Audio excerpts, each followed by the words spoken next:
국민들의 알 권리 차원에서 잠시 탄핵소추안 요지에 대해서 짤막하게 말씀드리도록 하겠습니다.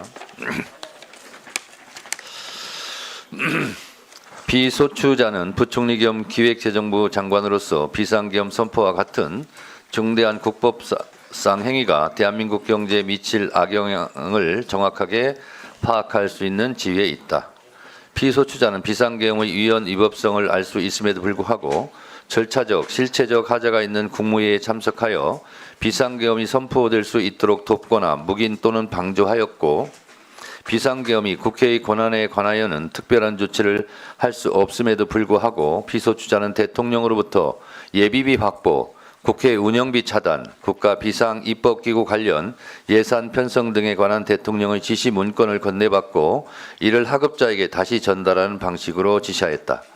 피소추자의 이러한 행위는 직무집행과 관련하여 헌법과 법률을 정면으로 위반한 것으로 대통령과 국무총리에 의해 간접적으로 부여된 국민의 신임을 배반한 행위이자 헌법소위의 관점에서 용납될 수 없는 중대한 헌법법률 위반 행위이다. 이것이 첫 번째 사유입니다. 소위 내란 동조 의혹입니다. 이것은 헌법 77조 1항 3항을 위반했다는 의혹이고요. 헌법 제7조 공무원은 국민 전체에 대한 봉사자이며 국민들에 책임진다. 헌법 제87조 국무위원은 국정에 관하여 대통령을 보좌하며 국무회의 구성원으로서 국정을 심의한다. 국가공무원법 제56조 성실 의무 모든 공무원은 법령을 준수하며 성실히 직무를 수행하여야 한다.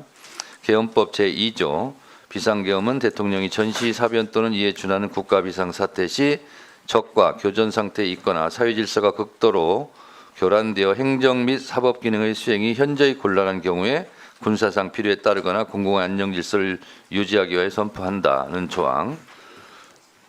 형법 제87조 3항 부하 수행하거나 단순히 폭동에만 관여한 자는 5년 이하의 징역이나 금고에 처한다. 라는 조항을 위반했다는 것입니다.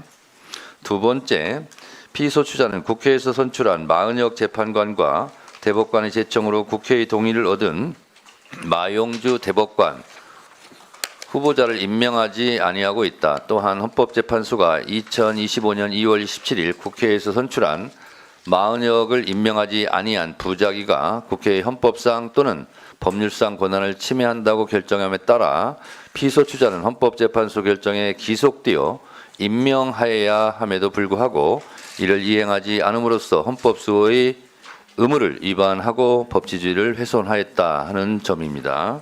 이는 헌법 제49조